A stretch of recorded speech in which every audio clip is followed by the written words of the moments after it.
नमस्कार. रोखोकला आपलं स्वागत. प्रेक्षको, मी डॉक्टर उदय निरगुडकर. मीडियाची गळचेपी सुरू झाली आहे. अभिव्यक्ती स्वातंत्र्यावर घाला आलाय. नवे देशात एक प्रकारची अघोषित आणीबाणी सुरू झाली आहे. सध्या दिल्लीपासून गल्लीपर्यंत केवळ हीच चर्चा सुरू आहे. त्याला कारण म्हणजे एनडीटीव्ही इंडिया या हिंदी वृत्तवाहिनीवर केंद्र सरकारनं घातलेली एक दिवसाची बंदी. पठाणकोटला भारतीय वायुसेनेवर त्याच्या तळावर झालेल्या दहशतवादी हल्ल्याचं अतिरंजित वृत्तांकन केल्याचा ठपका एनडीटीव्ही इंडियावर ठेवण्यात आला. त्यानुसार 9 नोव्हेंबरला या वृत्तवाहिनीवर एक दिवसाची बंदी घालण्याचा निर्णय केंद्रीय माहिती आणि प्रसारण खात्यानं घेतला. आता यावरून जगभरात, देशभरात टीकेची झोड उठली. आता या बंदी आदेशाला सरकारनं स्थगिती दिली अशी माहिती आत्ताच हा कार्यक्रम सुरू करण्यापूर्वी काही क्षण आधी पीटीआयने दिलेली आहे. पण या निमित्तानं अनेक प्रश्नांना तोंड फुटलंय. भारतात खरोखरच अघोषित आणीबाणी लागू झाली? 2005 ते 2013 या काळातही तत्कालीन काँग्रेस आघाडी सरकारनं अनेकदा वृत्तवाहिन्यांवर कारवाई केली होती. मग यावेळीच अभिव्यक्ती स्वातंत्र्याची गळचेपी झाल्याची ओरड का बरं होते? एनबीएसएच्या अधिकृत संघटनेकडून सरकारनं याबाबतची चौकशी का केली नाही असा प्रश्न उपस्थित केला जातोय. कोणतीही न्यायिक चौकशी न करता अशा प्रकारे थेट बंदी घालणं योग्य आहे का? Cable television networks regulation act 1995 हा कायदा लागू झाला तो अटल बिहारी वाजपेयींच्या काळामध्ये. काँग्रेस सरकारच्या राजवटीत त्या कायद्यात सुधारणा झाल्या. कोणत्याही दहशतवादी कारवाई होत असताना त्याचं लष्करी कारवाईचं कव्हरेज करताना कोणत्या मर्यादा पाळाव्यात याबद्दल त्या सुधारणा होत्या. परंतु नव्या तरतुदीनुसार पहिलीच कारवाई झाली ती एनडीटीव्ही इंडियावर. अशा बातम्या दाखवताना मीडियानं स्वतःवरच काही मर्यादा घालून घ्यायला नकोत का? एका वृत्तवाहिनीवर घातलेली बंदी म्हणजे संपूर्ण मीडियाच्या स्वातंत्र्यावरचा हल्ला असं मानायचं का? देशाच्या सुरक्षेबाबत सरकारनं काही पावलं उचलली तर चूक कसं? बंदी घालण्याच्या सरकारच्या अनिर्बंध अधिकारांबद्दल जसं प्रश्नचिन्ह निर्माण झालंय तसंच माध्यमांच्या स्वयंघोषित सामर्थ्याबद्दल चर्चा व्हायला नको? आरसा दाखवायचा तर तो दोघांच्या समोर दाखवावा लागेल. प्रत्येक बाबीत सरकार हस्तक्षेप करतंय हे योग्य आहे का? हा निर्णय घेण्यामागे सरकारचा नेमका हेतू काय होता असा प्रश्न उपस्थित होतोय. सरकारला खरोखरच ठोस धडा शिकवायचा होता तर मग आत्ता घातलेली बंदी त्याला आदेशाला स्थगिती का दिली? देशाची सुरक्षा महत्वाची की अभिव्यक्ती स्वातंत्र्य? आणि मीडियासाठी लक्ष्मण रेषा आखायला नको का? चला, यासारख्या असंख्य प्रश्नांचा वेध घेऊयात आजच्या खास रोखोक कार्यक्रमात मीडियाची लक्ष्मण रेषा.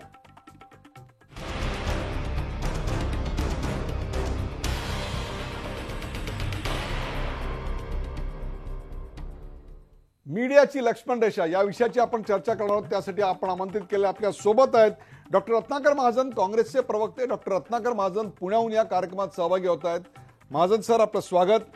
अमर साबळे, भारतीय जनता पक्षाचे खासदार अमर साबळे आपल्या बरोबर आहेत. साबळेजी, आपलंही स्वागत. जतीन देसाई, ज्येष्ठ राजकीय विश्लेषक. जतीन देसाई हे आपल्या बरोबर आहेत. आणि काही क्षणात ज्येष्ठ राजकीय विश्लेषक प्रकाश बाळ जोशी दिल्लीहून या कार्यक्रमात सहभागी होत आहेत.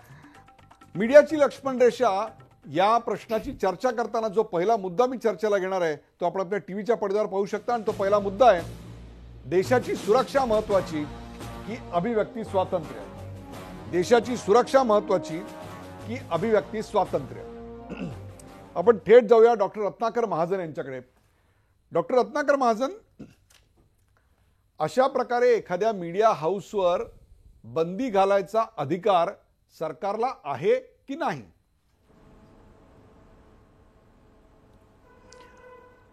तत्पूर्वी आपण या विषयाचं जे शीर्षक ठेवलं आहे ती म्हणजे मीडियाची लक्ष्मण रेषा.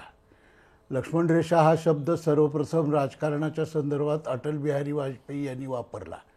पण लक्ष्मण रेषा म्हणलं की कोणीतरी सीता असावी लागते, कारण मूळ लक्ष्मण रेषा जी आहे ती सीतेसाठी आखण्यात आलेली होती. आणि सीता म्हटलं की नुसतं सीता असत नाही तर त्याच्याबरोबर अनेक सामाजिक, सांस्कृतिक, पौराणिक प्रतीकं येतात. त्यामुळं हे शीर्षक आपल्या दृष्टीने योग्य असेलही, पण त्याच्यातून अनेक प्रश्न निर्माण होतात. एवढंच आपल्या लक्षात मला आणून द्यायचं आहे अत्यंत नम्रपणानं. आता हे जे आहे हे अचानक झालेलं नाही हो. म्हणजे एका वाहिनीवर बंदी आली आणि त्याच्या विरोधात सारा असंतोष उफाळून आला असं झालेलं नाही. मुळामध्ये या सरकारचं आणि या पंतप्रधानांचं गेल्या 2 वर्षाचं रेकॉर्ड काय, आपल्याच क्षेत्रातले आपलेच सहकारी आपल्याला सांगतील की आता दिल्लीमध्ये पत्रकारिता करणाऱ्या कुठल्याही पत्रकाराला सरकारचं ॲक्रेडिटेशन कार्ड असल्याशिवाय कुठल्याही कार्यालयात जाता येत नाही, कुठल्याही अधिकाऱ्याला सरळ भेटता येत नाही.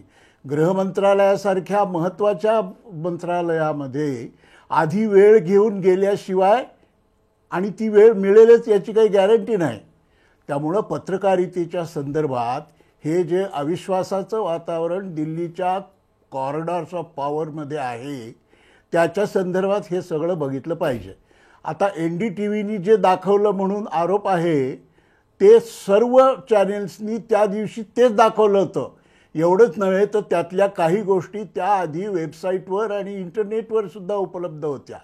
मग इतरांनी दाखवलं तो देशद्रोह नव्हता किंवा देशाच्या सुरक्षिततेशी तडजोड नव्हती आणि NDTVनं दाखवलं तेव्हा मात्र देशाच्या सुरक्षिततेशी तडजोड किंवा त्याला धोका निर्माण झाला.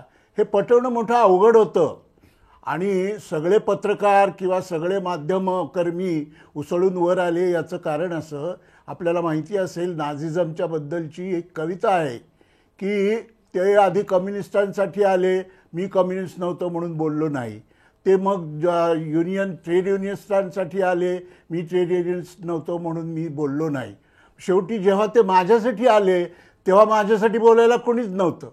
या अर्थाची ती कविता आहे आणि हे या सगळ्या प्रसंगाचा निष्कर्ष आहे आणि श्लेष आहे हे लक्षात घेतलं पाहिजे. त्यामुळं आज जर आणि आज सुद्धा मागं घेतलेली नाही, स्थगिती आहे. बरोबर आहे, स्थगिती आहे. आपण यामागची पार्श्वभूमी अगदी विस्तारानं समजावून सांगितली आणि मी मुद्दामून मध्ये थांबवलं नाही, कारण तीही पार्श्वभूमी येणं तितकंच काँग्रेसच्या दृष्टिकोनातून येणं अत्यंत महत्वाचं आहे. परंतु सरकारला अशा प्रकारची बंदी घालायचा अधिकार आहे की नाही या माझ्या मूळ प्रश्नाचं आपण उत्तर दिलेलं नाही आहे. राज्यघटनेतल्या 19व्या कलमानुसार जी 4-5 स्वातंत्र्य आहेत त्या प्रत्येक स्वातंत्र्याला खाली उपकलम रिझनेबल रिस्ट्रिक्शन्स असं आहे. पण मुळामध्ये रिझनेबल रिस्ट्रिक्शन्स हे ठरवायचं कोणी? तुमच्यावर समजा उद्या बंदी आली आणि ते रिस्ट्रिक्शन रिझनेबल नाही असं तुम्हाला वाटलं तर तुम्हाला न्यायपालिकेकडं जाण्याचा जो ऑप्शन आहे तो उपलब्ध आहे आणि न्यायपालिकेने दिलेलं त्याबद्दलचा निर्णय हा फायनल असेल. त्यामुळं या प्रसंगात सुद्धा म्हणजे सरकारला बंदी घालायचा अधिकार आहे का? सार्वजनिक शांतता आणि सुव्यवस्था यांचा विचार करून सरकारला काही बंधनं घालायचा अधिकार आहे का? आहे. पण ते करत असताना जनरलायझेशन करून चालणार नाही. तर त्या स्पेसिफिक केसमध्ये हे आहे याचं कुणाचं सब्जेक्टिव्ह सरकारनं घेतलेलं पाऊल न्याय व्यवस्थेपुढे ते सिद्ध करावं लागतं. सरकारनं घेतलेलं पाऊल हे त्यांच्या अधिकाराच्या कक्षेत येणारा आहे एवढाच फक्त आत्ताचा लिमिटेड मुद्दा आहे. आता मला सांगा, यामुळं या देशात आणीबाणी सदृश्य परिस्थिती आहे असं तुम्हाला जाणवतंय का? कारण मगाशी तुम्ही पत्रकारांवर दिल्लीतल्या काही बंधनाचा उल्लेख केलात म्हणून मी हा प्रश्न विचारतोय. मी त्याच्यात बोलायची काही गरजच नाही. या पक्षाचे भीष्माचार्य नंबर 2 हे आधीच म्हणून गेलेले आहेत की आणीबाणी सदृश परिस्थिती या देशात निर्माण होणार नाही अशी खात्री देता येणार नाही असं हे स्वतःच म्हणालेले आहेत. त्याला 1 वर्ष होऊन गेलं. त्याला इतक्या मोठ्या माणसाच्या म्हणण्याला मी पुष्टी देण्याचं किंवा विरोध करण्याचं काही कारणच नाही. ओके, आता आपण अमर साबळे यांच्याकडे जाऊया. अमर साबळे, प्रत्येक गोष्टीत सरकारनं हस्तक्षेप करावा असं का घडतंय अशा प्रकारची टीका आता होतीये आणि ही सगळी जी बंदी घातली गेली होती आणि नंतर त्याला स्थगिती देण्यात आली याच्यामध्ये कुठेतरी सरकारची भूमिका स्पष्ट होत नाही. सरकारच्या हेतूंबद्दल शंका निर्माण होते आहे. काँग्रेसने तशी टीका केली आहे, किंबहुना काँग्रेसला आणीबाणी सदृश्य परिस्थिती आली आहे या देशात असं वाटतंय. काय सांगाल? सर्वप्रथम मी आपण जो विषय ठेवलेला आहे माध्यमामध्ये लक्ष्मण रेषा असावी का या टायटलचं आणि या विषयाचं मी स्वागत करतो. कारण या देशामध्ये पत्रकारिता अभिव्यक्ती स्वातंत्र्य असलं पाहिजे, परंतु अभिव्यक्ती स्वातंत्र्य देशापेक्षा सर्वोच्च असत नाही त्यामुळे माध्यमांमध्ये लक्ष्मण रेषा असली पाहिजे आणि हा विषय घेऊन आपण हा आज संवाद ठेवलेला आहे, त्याबद्दल मी आपलं पहिलं स्वागत करतो. दुसरं असं की एका न्यायालयीन प्रक्रियेमध्ये मी ऐकलेलं आहे, जेव्हा युक्तिवादाची लांबी फार वाढते तेव्हा ती केस कच्ची असावी असं समजावं असं न्यायालयीन प्रक्रियेमधील वकील बोलताना मी ऐकलेलं आहे. त्यामुळे टू द पॉइंट मुद्द्यावर बोलायचं म्हटलं तर की माध्यमावर लादलेली जी बंदी आहे, 1 दिवसाची बंदी आहे, ही कारणाशिवाय बंदी अजिबात नव्हती. जर पठाणकोट लष्करी तळावर झालेला जो हल्ला आणि त्याचं वार्तांकन जर आपण तपासलं तर आपल्या लक्षात येईल की त्या ठिकाणी असणारे जे वार्तांकन झालेलं आहे त्याच्यामध्ये लष्करी तळावर असणारी जी काही साधन सामुग्री आहे, स्फोटकं आहेत, हेलिकॉप्टर्स आहेत आणि अन्य जे काही वस्तू आहेत त्या अत्यंत महत्त्वाच्या आहेत आणि त्याची माहिती सांगितली जाते या टीव्ही चॅनलच्या माध्यमातून, असा अर्थ त्यातून स्पष्ट होतो. जर त्या ठिकाणी असणाऱ्या वस्तू, त्या ठिकाणी असणारी स्फोटकं, त्या ठिकाणी असणारे हेलिकॉप्टर्स याची माहिती जर वाहिन्यांच्या माध्यमातून जर विरोधकांना, आतंकवाद्यांना मिळाली तर त्या देशाच्या सुरक्षेच्या दृष्टीनं अत्यंत घातक आहे. आणि म्हणून देशाची सुरक्षता ही सर्वोच्च असली पाहिजे. सर्वप्रथम देश आणि नंतर पार्टी आणि नंतर व्यक्ती, असा भारतीय जनता पार्टीचा सिद्धांत आहे. आणि या सिद्धांतानुसार अमर साबळे याच्यामध्ये कुठेतरी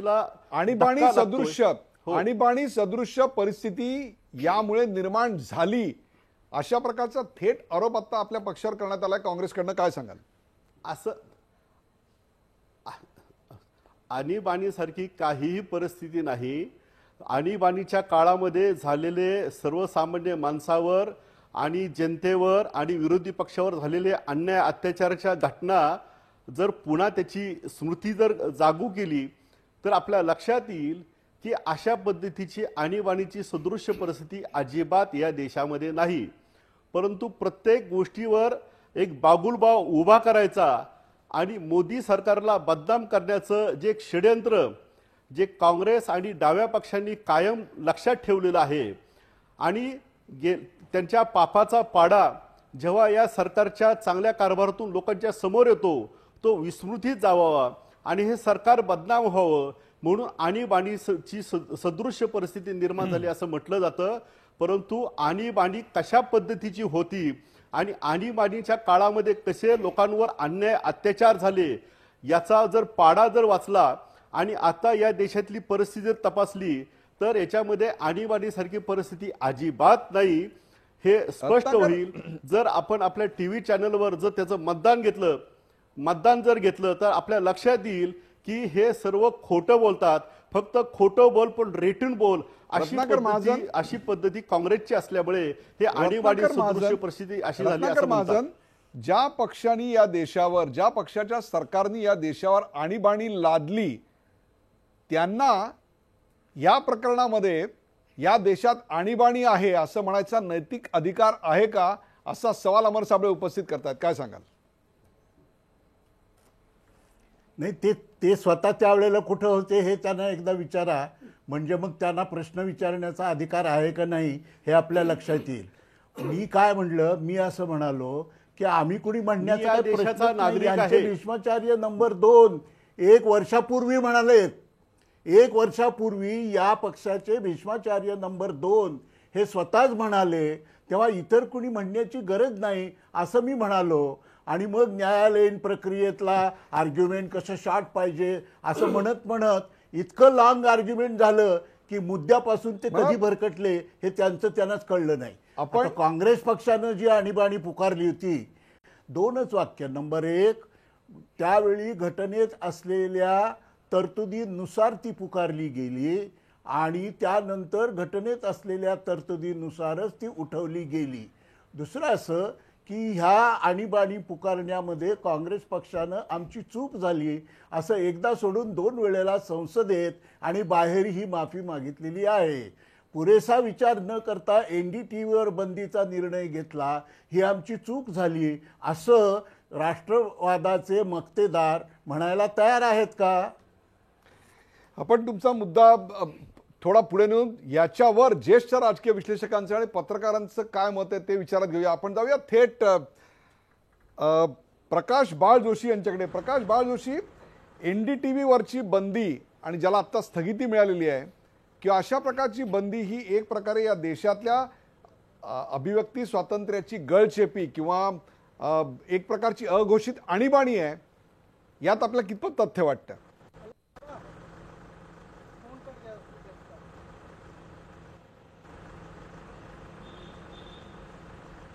प्रकाश बाळ जोशी, माझा आवाज येतोय?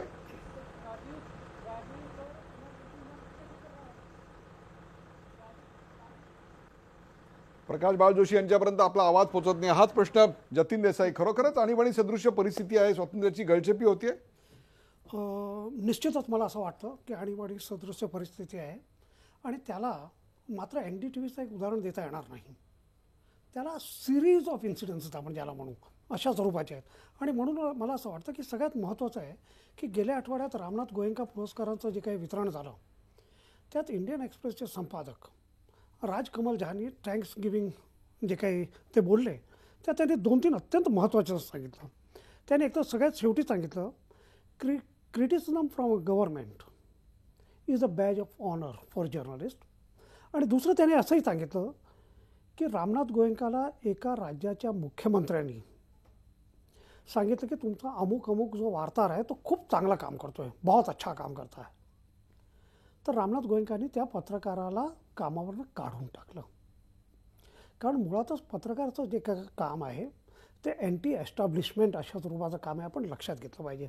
आणि म्हणून तो धागा घेऊन त्या धागा घेऊन मी पुढे असं सांगतो की आपण लक्षात घ्या की एकूण नरेंद्र मोदींचं जे काही फंक्शनिंग आहे, त्यांची जे स्टाईल आहे, याचं मी सुरुवात करतो 2009 पासून.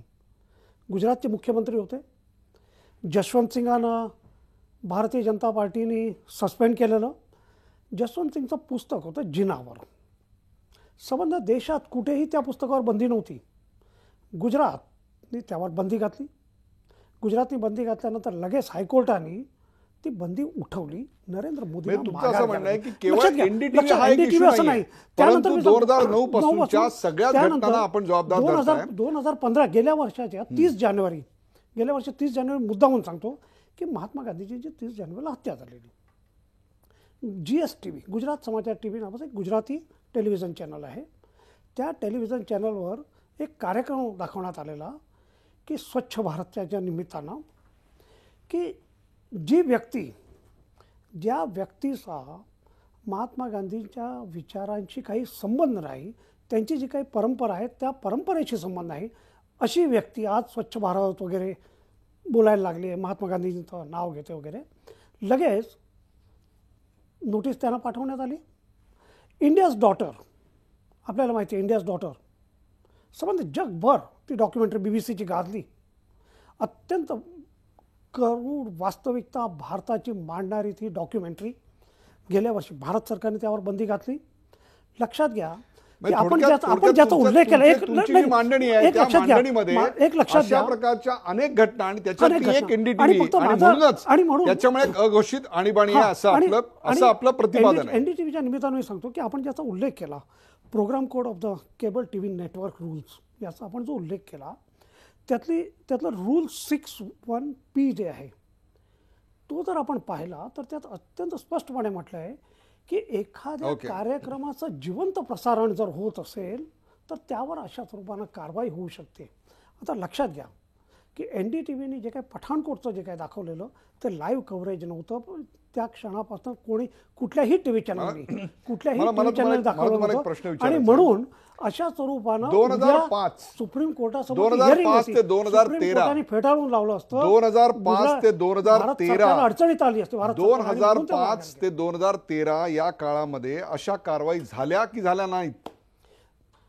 मला काँग्रेस किंवा UPA सरकारबद्दल या ठिकाणी आपण चर्चा करत नाही. लक्षात घ्या की आणि UPA सरकारच्या काळात झाल्या आहेत आणि UPA सरकारच्या काळात झाल्यामुळे म्हणून आता करणं आणि त्याचं समर्थन करणं हे मला वाटतं योग्य ठरणार Absolutely. आहे. म्हणजे म्हणून सरकार की आल्यानंतर- आपण लक्षात घ्या, माझं एवढं म्हणणं आहे की आणीबाणी सदृश परिस्थिती जी आहे, अनेक घटना आणि देशाची रत्नाकर सुरक्षा महाजनने जे जतीन सांगितलं- देसाई, देशाची सुरक्षा ही महत्वाची की अभिव्यक्ती स्वातंत्र्य महत्वाचं?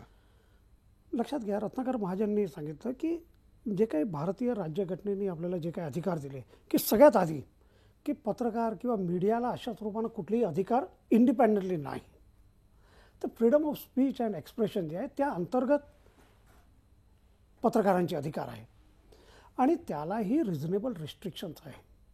जर सरकारला असं स्वरूपानं वाटत असेल, एखाद्या ऑर्गनायझेशननी किंवा सगळ्या मीडियानी, या ठिकाणी आपण लक्षात घेतलं पाहिजे की NDTVच्या बाबतीत NDTVने अशा स्वरूपानं काही दाखवलं नाही की जे इतर TV चॅनलनी किंवा वेबसाईटने दाखवलं नाही.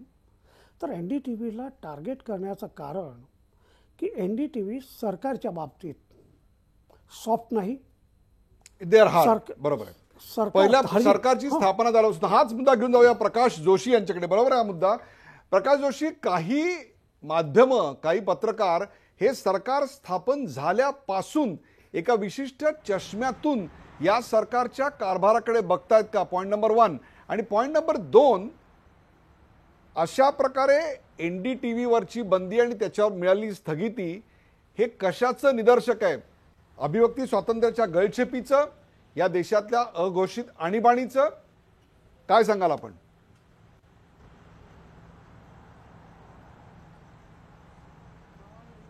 नाही, मला असं वाटतं की आपल्या समोर जो आजचा प्रश्न आहे तो अभिव्यक्ती स्वातंत्र्याचा प्रश्न आहे.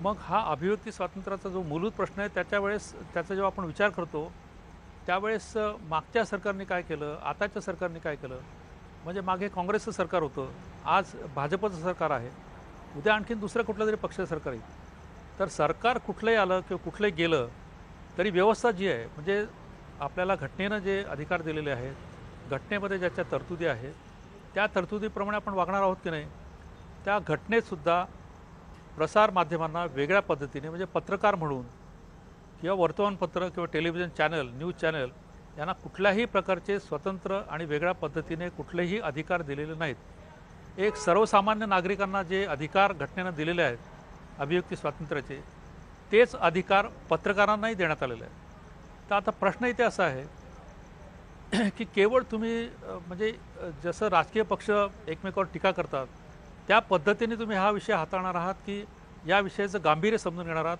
हा खरा मूळचा प्रश्न आहे.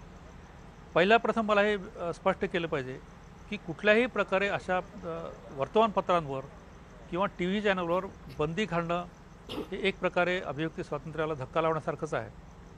हे जरी आपण मान्य केलं तरी त्याच वेळेस आज जी परिस्थिती सर्व जगात आहे, विशेषतः आतंकवादाच्या संदर्भामध्ये, त्याचा आपण कुठेतरी लक्षात घेणार आहोत की नाही.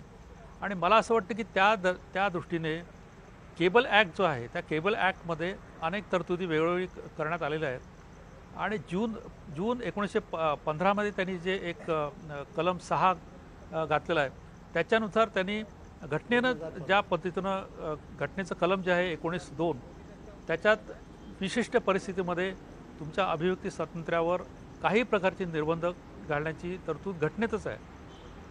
तर त्याचा वापर कसा करावा, कशा पद्धतीने करावा हा प्रश्न आहे.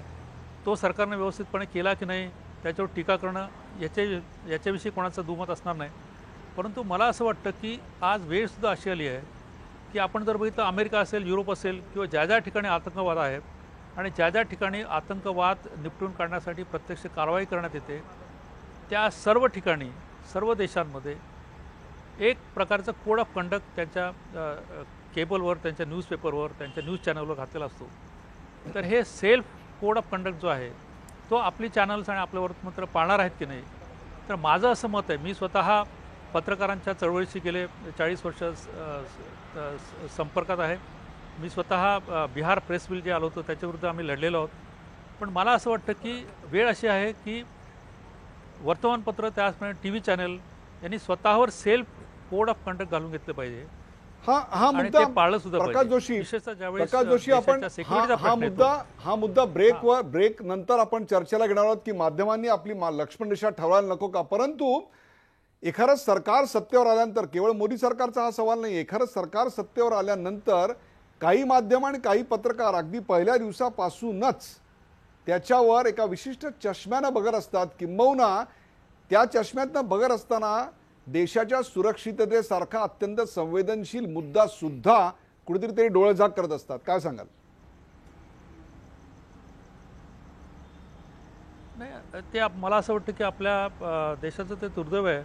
कारण आपण जर बघितलं तर गेले 6-7 महिने ज्या पद्धतीनं काश्मीरमध्ये घटना घडत आहेत, ज्या पद्धतीनं आतंकवाद आपल्या देशामध्ये आपल्या दाराशी येऊन ठाकलेला आहे, मुंबईत तर आपण त्याचं रौद्र स्वरूप पाहिलं. तर मला असं वाटतं की ह्या सर्व बदललेल्या परिस्थितीचं ज्या पद्धतीने गव्हर्नमेंट, शासन यंत्रणा, त्याचप्रमाणे प्रसारमाध्यमांनी सुद्धा त्याची योग्य ती दखल घ्यायला पाहिजे. आणि कुठल्या सरकारवर टीका करावी का कुठल्या सरकारला समर्थन द्यावं हे ज्याचं त्यांनी ठरवायचं असलं तरी एक कोड ऑफ कंडक्ट हे निश्चित आहे की तुम्ही टीका करताना सुद्धा कुठंतरी टीका करताना किंवा आज जर बघितलं तर ते दृश्य स्वरूप तुम्ही ज्या पद्धतीने टी व्हीवर दाखवता ते दाखवताना कुठंतरी तुमच्या नॅशनल सिक्युरिटीबरोबर कॉम्प्रोमाइज होतं आहे का नाही ही बघण्याची जबाबदारी मला असं वाटतं जशी सरकारी यंत्रणावर आहे त्याचप्रमाणे माध्यमांवर सुद्धा आहे की आपण त्याचं मुंबईमध्ये जिवंत उदाहरण बघितलेलं आहे. मला ब्रेकवर जाण्यापूर्वी प्रकाश जोशी ब्रेकवर जाण्यापूर्वी त्यामुळे आपल्याला माहिती आहे कुठेतरी बातमी विशेषतः देशाच्या सुरक्षितते संदर्भातलं वार्तांकन करत असताना बातमी आणि संपादकाचं मत किंवा व्यवस्थापकीय घेतलेला दृष्टिकोन यांची गल्लत असते. नाही, निश्चितपणे एक तर असं आहे की बातमी जेव्हा तुम्ही कव्हर करता, बातमी ही बातमी असते, ती पूर्णपणे फॅक्ट्सवर अवलंबून पाहिजे. आणि ती करताना सुद्धा काही बंधनं, विशेषतः ज्यावेळेस अतिरेकी आतंकवाद असेल किंवा देशाची परिस्थिती अतिशय बिकट असेल त्यावेळेस तिथे सुद्धा स्वतःवर बंधनं लादून घ्यायची गरज आहे. परंतु बातमी आणि मतं म्हणजे संपादकाचं मत हा एक वेगळा भाग असतो. तुमच्या बातमीची शक्यता ती अतिशय निष्पृहपणे आणि कुठलाही त्याच्या बाजूनं घेता मांडता आली पाहिजे अशा पद्धतीची पत्रकारिता आहे आणि तीच आपल्याला इतरच सुद्धा दिसून येते. पण अशा पद्धतीने तुम्हाला आता जे काही आतंकवादाविरुद्ध जेव्हा कारवाई चालू असते त्यावेळेस ती झाल्यानंतर तुम्ही त्याचं विश्लेषण करा. झाल्यानंतर मग तुम्ही ते बरोबर होतं नाही होतं, सरकारचं चुकलं किंवा आणखीन कुठल्या संघटनेत चुकलं तुम्ही त्याच्यावर चर्चा करू शकता, त्याच्याविषयी कोणी तुम्हाला बंधन घालत नाही. परंतु ज्यावेळेस ती ॲक्शन चालू असते त्यावेळेस ॲक्शन दाखवली तर त्याचे काय परिणाम होतात ते आपण मुंबई शहरात झालेला ज्यावेळेस आतंकवादी हल्ला होता त्यावेळेस काय झालं ते आपण बघितलं आहे. त्यामुळे ते बघून तरी आपण धडा घेण्याची मला वाटतं गरज आहे. त्यामुळे NDTVने जे दाखवलं ते बरोबर होतं का चूक होतं वगैरे त्याच्यावर चर्चा होत राहील.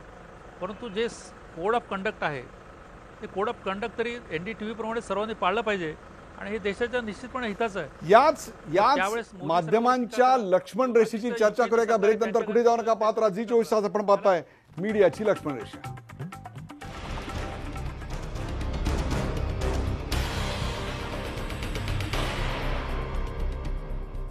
मीडियाची लक्ष्मण रेषा या विषयावर आपण चर्चा करतो. आपल्यासोबत रत्नाकर महाजन, अमर साबळे, प्रकाश बाळ जोशी आणि जतीन देसाई आहेत. जो दुसरा मुद्दा आपण चर्चेला घेणार आहोत तो आपण आपल्या टीव्हीच्या पडद्यावर पाहू शकता आणि तो दुसरा मुद्दा आहे मीडियासाठी लक्ष्मण रेषा नको का? मीडियासाठी लक्ष्मण रेषा नको का? प्रेक्षको, प्रत्येक संस्थेला एक चौकट असली पाहिजे, एक स्वतःचं कोड ऑफ कंडक्ट असलं पाहिजे. सवाल असा आहे की ते कोड ऑफ कंडक्ट त्यांनी ओलांडलं की न ओलांडलं, ती लक्ष्मण रेषा ओलांडली की नाही ओलांडली हे ठरवायचं कोणी? हाच तर खरा सवाल आहे. जे सरकार सत्तेवर असतं त्यावेळी प्रत्येक सरकारला असं वाटतं की तो अधिकार आपल्याकडेच असला पाहिजे आणि मग त्याच अधिकाराचा वापर करून अगदी काँग्रेसच्या काळामध्ये सुद्धा अनेकदा माध्यमांवर हा बंदीचा बडगा उचललेला होता. आज त्याची खूप मोठ्या प्रमाणात चर्चा होते, हे तितकंच सत्य आहे. रत्नाकर महाजन, एखाद्या माध्यमानं लक्ष्मण रेषा ओलांडली की नाही याचा अधिकार नेमका कोणाकडे असावा? हे ठरवायचा अधिकार कोणाकडे?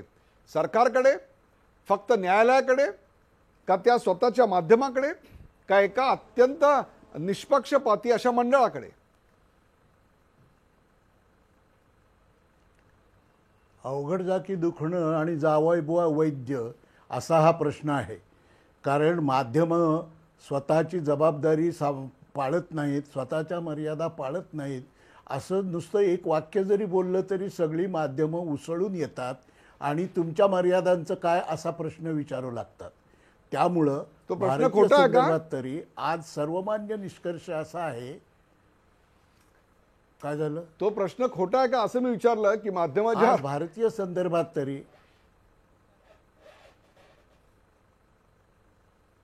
नाही, मला नीट ऐकू येत नाही, मला पुरं करू द्या. बोला. आज भारतीय संदर्भात तरी माध्यमांच्या संदर्भात असा निष्कर्ष आहे की माध्यमांनी स्वतःचीच अशी एखादी एक यंत्रणा तयार करावी आणि त्या यंत्रणेमार्फत स्वयं अनुशासन पाळावं. हा सगळ्यात चांगला उपाय आहे. वॉल्टर लिपमन म्हणतो त्याप्रमाणे facts are sacred, comments are free. हे डिक्टाट जरी माध्यमांनी तंतोतंतपणे वापरायचं ठरवलं तरी अशा आचारसंहिता भंगाचे प्रसंग फारसे येणार नाहीत. पाश्चिमात्य जगात असे फारसे प्रसंग येत नाहीत. येतात, पण जेव्हा येतात त्यावेळेला त्या संदर्भात बुक प्रोव्हिजन जी असेल त्याप्रमाणे त्याचे निकाल लागतात. तिथं कुणी मग मध्यस्थी वगैरे करत नाही. म्हणून याआधीसुद्धा झालं असं म्हणून आजच्या विषयाचं गांभीर्य कमी करण्याऐवजी इथून पुढच्या काळात ही व्यवस्था अधिक निरोगीपणे ऑब्जेक्टिव्हली आणि वस्तुस्थितीच्या आधारे कशी चालेल ही खरी चर्चा आज फलदायी ठरेल असं मला वाटतं. त्याच्यामध्ये माध्यमांच्या मर्यादा भंगाचा निकाल आजच्या व्यवस्थेत तरी न्यायालय लावतात आणि बहुतेक ठिकाणी बहुतेक प्रसंगात हेच झालेलं आहे की जेव्हा जेव्हा बंदी आली तेव्हा तेव्हा संबंधित माध्यम न्यायालयात गेलं आणि न्यायालयाने जो निकाल दिला तो सरकारनी आणि माध्यमांनी सगळ्यांनी मान्य केला. त्यामुळे आजच्या व्यवस्थेमध्ये तरी हा अधिकार न्यायालयाकडे आहे. पण मी मगाशी म्हटल्याप्रमाणे स्वयं अनुशासन हे सर्वात चांगलं अनुशासन बरोबर आहे, आहे आणि हे सर्व घटकांना सारखंच लागू होतं. न्यायालयाकडे जर अधिकार असला तरी सत्तेवर असलेलं सरकार, मग ते आपल्या काँग्रेसच्या काळातलं सरकार जरी आपण पाहिलं तरी अनेकदा माध्यमांवर अशा प्रकारची बंदी घातलेली आहे. त्यावेळी स्वयंशिस्तीचा अथवा न्यायालयाच्या अधिकाराची आठवण आपल्या सरकारला झाली नव्हती आणि हाच प्रश्न नंतर अर्थातच अमर साबळे यांना विचारला जाणार आहे.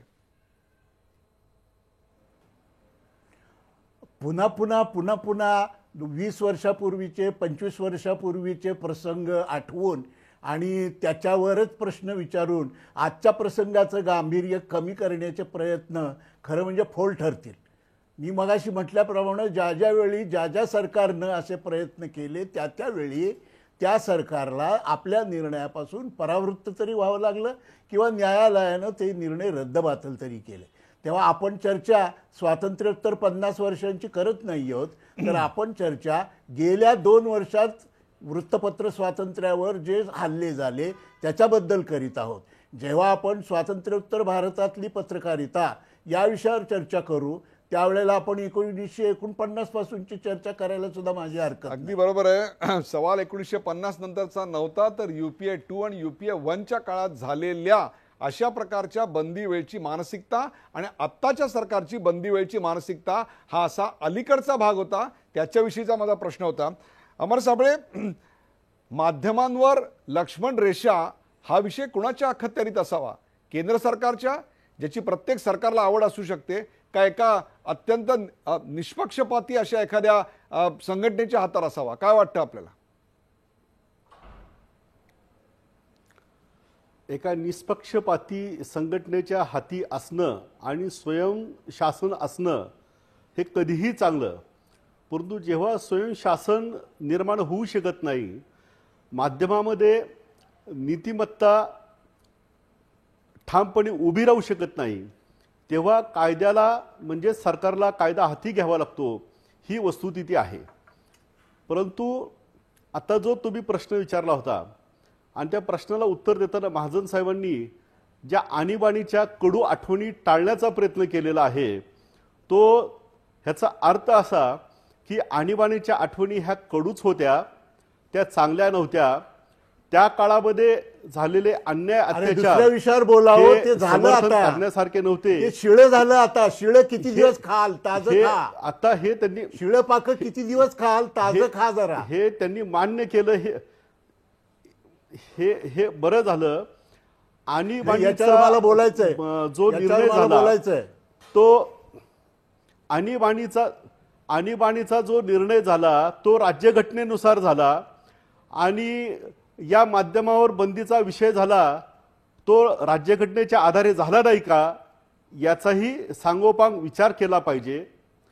आपण माध्यम आणि माध्यमामध्ये लक्ष्मण रेषा याचा विचार करत असताना पुढे जाऊन पुढचं एखादं चर्चासत्र विरोधकांची सुद्धा लक्ष्मण रेषा हा सुद्धा भविष्यामध्ये एक विषय येऊ शकतो. कारण सरकारने घेतलेले सगळेच चांगले निर्णय हे विरोधी असतात, चुकीचे अबाया ऊन पहाड़ के असतात, भ्रष्ट नीचे. असतात. अशा पद्धतीची जी अब आया मानसिकता- ऊन पहाड़ के नीचे.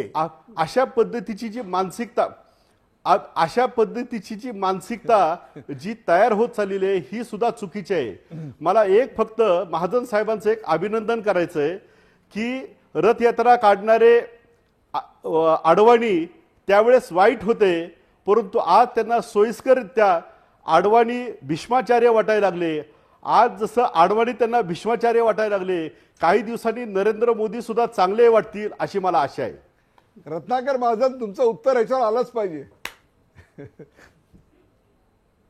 अहो काय यांना उत्तर द्यायचं, इतक्या बालिश आर्ग्युमेंट्सला उत्तर तरी काय द्यायचं. मी सुरुवातीला म्हटलं त्याप्रमाणे शिळपाकं खाऊन किती दिवस काढायचे, जरा ताजं खायला शिका. म्हणजे असं आहे की भीष्माचार्य कोण म्हणलं, अरे मी नाही म्हणलं, तुम्हीच त्यांचं नाव भीष्माचार्य असं ठेवलंय.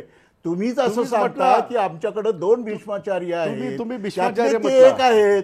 त्यामुळं मी उपरोधानी बोललो हे सुद्धा जर तुम्हाला कळत नसेल तर वादविवादाचं काय होणार आणि चर्चेचं काय होणार याबद्दल मला घोर चर्चा आहे, मला घोर चिंता आहे.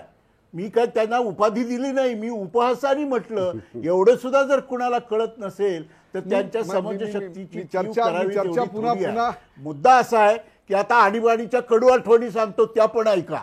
मी स्वतः आणीबाणीच्या विरोधी सत्याग्रह करून दिल्लीच्या तिहाड तुरुंगात 1.5 वर्ष होतो. माझ्याबरोबर 100-150 संघ स्वयंसेवक होते. त्यावेळचा माझा अनुभव असा की मला बाहेरच्या आणीबाणीपेक्षा तुरुंगातल्या संघ परिवाराच्या आणीबाणीला जास्त तोंड द्यावं लागलेलं आहे आणि त्याचा जास्त त्रास झालेला आहे. एकच उदाहरण सांगतो. हरिभाऊ कामत हे संविधान सभेचे सदस्य आमच्याबरोबर होते. त्यामुळं रोज संध्याकाळी आम्ही त्या वेळच्या राजकीय सामाजिक प्रश्नांवर चर्चा करण्यासाठी बोलत असू. त्यावेळेला संघ शाखेचे स्वयंसेवक उभे राहून संघ शाखेतली गाणी एकदम म्हणायला लागत. आम्ही त्यांना सांगायचो, बाबांनो इथं फक्त संघाचे लोक नाही आहेत, सर्व विचारांचे लोक आहेत, त्यामुळे ती गाणी इथं आणू नका. आम्हाला मारलेलं या सगळ्या राष्ट्राभिमानी स्वयंसेवकांनी. आणि काय आणीबाणीच्या गप्पा मारता तुम्ही. आपण तेव्हा चर्चा बाहेरच्या आणीबाणीपेक्षा चर्चा पुढे नेऊया. तुरुंगातली आणीबाणी जतीन देसाई, जास्त लक्ष्मण रेषा सहन ठरवायचा केलेला अधिकार माणूस नेमका आहे. कुणाला? नाही, मला असं वाटतं की आपण जेव्हा लक्ष्मण रेषाबद्दल बोलत असतो तेव्हा ती फक्त माध्यमांच्या बद्दल बोलून चालणार नाही. लक्ष्मण रेषा सरकारची देखील असली पाहिजे, त्याबद्दल आपण बोलत नाही. न्यायालयाची देखील असली पाहिजे. आणि मला असं वाटतं की कुठेतरी जेव्हा की भारतीय घटना जेव्हा तयार होत होती आणि घटनेत देखील आपण पाहिलं की घटनेत अत्यंत स्पष्ट आहे की प्रत्येकाने, म्हणजे एक्झिक्युटिव्ह असेल, ज्युडिशरी असेल, या लोकांनी देखील, लेजिस्लेचर, या लोकांनी आपल्या ज्या काही मर्यादा आहेत त्या ओळखल्या पाहिजे. आणि कुठेतरी दुसऱ्यांचे जे काही अधिकार आहे त्यावर आपण अतिक्रमण तर करत नाही ना, याचं भान असलं पाहिजे. बरोबर. अशा स्वरूपाची एक अपेक्षा होती. विशेषतः पण या देशाची अशा स्वरूपानं सुरक्षा, झालेलं या नाही. देशाच्या लक्षात सुरक्षेचा घ्या प्रश्न जेव्हा की असतो आज तेव्हा असं अतिशय झालंय की आज अशा संवेदनशीलपणे स्वरूपानं वागायला पाहिजे. की त्याच स्वरूपानं आपण मीडियाबद्दल बोलतो, म्हणजे सगळ्यांना लक्ष्मण रेषा असली पाहिजे.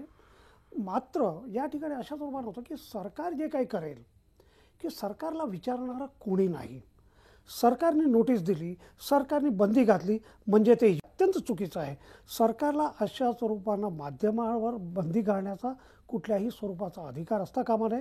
परंतु माझं असं त्याच म्हणणं वेळा आहे की जेव्हा माध्यमांनी self-restraint, अशा आपण प्रकारच्या self-restraint देशाच्या बद्दल बोलतो. सुरक्षेच्या आपण self- गोष्टींची चर्चा करताना, ती लक्षात दृश्य घ्या दाखवताना काय की आता प्रकारची बंधनं लक्षात पाळावी? घ्या, आता याच पठाणकोटमध्ये मोदी सरकारने ISIच्या चीफला येऊ दिलेलं, वेलकम केलेलं, हे आपण विसरता कामा नये. याच पठाणकोटमध्ये म्हणजे की मात्र माध्यम जे आहेत ते बेजबाबदार आहेत आणि आम्ही जे आहोत ते अत्यंत जबाबदार. आपण अशा स्वरूपाने हे जे आहे ना, प्रकाश जोशी, अशा प्रकारच्या संवेदनशील घटना दाखवताना लक्ष्मण रेषा ओलांडली की नाही हे ठरवायचा अधिकार कोणाकडे असावा असं वाटतं आपल्याला? विशेषतः जेव्हा या देशाच्या सुरक्षिततेचा प्रश्न येतो तेव्हा अतिशय महत्वाची गोष्ट असते. नाही, मला असं वाटतं की रत्नाकर महाजन यांनी जे सांगितलं की लक्ष्मण रेषा स्वतःच आखून घ्यायला पाहिजे. तर असं आहे की माध्यमं जरी असली तरी माध्यमं ही काही बाहेरून आलेली नाहीत किंवा त्यांना अमर्याद सत्ता पण नाही किंवा अमर्याद त्यांना स्वातंत्र्य पण नाही. जर माध्यमांनी स्वतःच आपली लक्ष्मण रेषा आखून घेतली नाही तर बदललेल्या परिस्थितीमध्ये इतर मग ते सरकार असेल, न्यायालय असतील, हे निश्चितपणाने मध्ये मग तुमच्यावर सांगणार, ते ॲक्शन घेणार, ते तुम्हाला सांगणार की तुमचं वागणं चुकीचं आहे, तुम्ही बरोबर करा. तर कुठंतरी स्वतःच आपली बंधनं घालून घेतली पाहिजेत. आणि त्याच्यात काय आपण नवीन करत नाही. आपण जर जगाच्या पाठीवर सगळीकडे बघितलं, आत्ता परवा जो पॅरिसमध्ये जो अटॅक झाला होता त्यावेळेस पॅरिसमधल्या सरकारनं ज्यावेळेस त्या अतिरेक्यांविरुद्ध ॲक्शन घेतली त्यावेळेस कुठल्याही माध्यमांनी ती ॲक्शन होताना दाखवली नाही. ॲक्शन झाल्यानंतर त्याचे व्हिडिओज जे होते ते दाखवले, त्याच्यावर चर्चा केली, त्याच्यावर टीकासुद्धा केली. तर मला असं वाटतं भारतातली सुद्धा माध्यमं जी आहेत, भारतातलं जे वर्तमानपत्र आहेत ते निश्चितपणे जबाबदार आहेत. त्याला मोठी परंपरासुद्धा आहे आणि स्वतःवर कुठली तरी शिस्त घालून घेण्याचा सुद्धा त्यांना निश्चितपणे मार्ग आहे. आणि आज जर आपण बघितलं की आपण ते बंधनं ओलांडली आहेत का, ती लक्ष्मण रेषा ओलांडली आहेत की नाही, तर हे ठरवण्यासाठी आजसुद्धा ती यंत्रणा तिथं अस्तित्वात आहे. त्याच्यावर सर्वोच्च न्यायालयाचे रिटायर्ड जजसुद्धा आहेत, त्याच्यामध्ये माध्यमांचे प्रतिनिधीसुद्धा आहेत. पण ही जी यंत्रणा आहे याचा वापर होत नाही. मला असं वाटतं शासनाने सुद्धा स्वतः कुठली ॲक्शन घेण्याच्या ऐवजी अशा प्रकारच्या ज्या यंत्रणा अस्तित्वात आहेत त्याचा वापर करून कुठंतरी काय चुकतं की काय बरोबर नाही आहे हे ठरवलं पाहिजे. ते जर ठरवलं नाही तर निश्चितपणे माध्यमं असतील किंवा इतर समाजातले घटक असतील हे निश्चितपणे सरकारच्या, म्हणजे आता जर तुम्ही बंदी घातलीत तर त्याला माध्यमही निश्चितपणाने विरोध करणार. कारण शेवटी अभिव्यक्ती स्वातंत्र्य हा सुद्धा एक लोकशाहीचा पाया आहे आणि तो जपला पाहिजे. मग तिथे काँग्रेसचं सरकार आहे का भाजपचं सरकार आहेत, मोदी आहेत का तिकडे इंदिरा गांधी होत्या, हा प्रश्न माझ्यामध्ये दुय्यम आहे. प्रेक्षको, मीडियाची लक्ष्मण रेषा या विषयावरची ही गंभीर राजकीय चर्चा आपण पाहिली. पठाणकोट हल्ल्यानंतर इतर प्रसारमाध्यमांनी जे दाखवलं तेच एनडीटीव्हीने दाखवलं, मग एकट्या एनडीटीव्हीवरच बंदी का, असा सवाल काँग्रेसच्या रत्नाकर महाजन यांनी आज उपस्थित केला. तर लष्करी तलावाच्या साधन सामुग्रीची माहिती एनडीटीव्हीवर दाखवली जात होती, ती माहिती दहशतवाद्यांना मिळाली तर ते घातक आहे, त्यामुळे सरकारनं घातलेली बंदी योग्य आहे असं समर्थन भाजपचे खासदार अमर साबळे यांनी केलं. देशात आणीबाणी सदृश्य परिस्थिती अजिबात नाही, मोदी सरकारला बदनाम करण्याचं षडयंत्र यामागे आहे असा देखील आरोप त्यांनी यावेळी केला. तर देशात आणीबाणी लागू केल्याबद्दल काँग्रेसनं 2 वेळा माफी मागितली. एनडीटीव्ही प्रकरणात भाजप सरकार माफी मागणार का असा उलटा सवाल महाजन यांनी केला. देशात आणीबाणी सदृश्य परिस्थिती असल्यानं जतीन देसाईंनी सुद्धा सांगितलं तर अशा प्रकारे माध्यमांवर बंदी घालणं योग्य नाही, पण माध्यमांनी देखील स्वतःचीच आचारसंहिता स्वतः घालून घेतली पाहिजे असं प्रकाश बाळ जोशी यांनी कार्यक्रमाच्या शेवटी स्पष्ट केलं. प्रेक्षको, जर मीडियाला स्वातंत्र्य हवं असेल तर मीडियाला निष्पक्षपातीपणे वागलं पाहिजे. जर मीडियानं आपलं निष्पक्षपातीपण वागणं बंद केलं तर मीडिया कधीही मुक्त राहू शकत नाही. भारताचे सरन्यायाधीश TS ठाकूर यांनी हे मत व्यक्त केलं आहे आणि ते अत्यंत सखोलपणे विचारात घ्यायची गरज आहे. आपण प्रथम सर्वजण या देशाचे नागरिक आहोत हे विसरून चालणार नाही. अभिव्यक्ती स्वातंत्र्य असलंच पाहिजे, पण देशाची सुरक्षितता याला आपण महत्त्व देणार आहोत की नाही याचं भान सुटता कामा नये. सरकार सत्तेवर आल्यापासून काही माध्यमं त्यांच्या विरोधात अस्त्र परजायला सुरुवात करतात तर काही फक्त त्यांच्या बाजूने उभी राहतात. सरकार विरुद्ध माध्यमं हा संघर्ष काही नवीन नाही, पण ही कटुता एवढ्या टोकाची असावी का हा माझा प्रश्न आहे. सरकारची प्रत्येक गोष्टच विशिष्ट चष्म्यातून पाहणं कितपत योग्य आहे. त्याचवेळी प्रत्येक गोष्टीत सरकारला हस्तक्षेप करावा लागतोय हे देखील बघणं महत्वाचं आहे. याचाही विचार व्हायला हवा. संवेदनशील बाबतीचं रिपोर्टिंग करताना माध्यमांनी संयम बाळगलाच पाहिजे. संवेदनशील बाबींमध्ये उतावीळपणा घातकच आहे, पण या निमित्ताने आत्ता माध्यम, सरकार, कायद्यातल्या तरतुदी, लक्ष्मण रेषा आणि त्याची जबाबदारी या सगळ्यावर मोकळेपणानं इथं चर्चा होऊ शकली हे देखील अत्यंत महत्वाचं आहे. या चर्चेत सहभागी झाल्याबद्दल सर्व मान्यवरांचे आभार. ताज्या बातम्यांसाठी पाहत राहा झी24 तास. रहा एक पाऊल पुढे.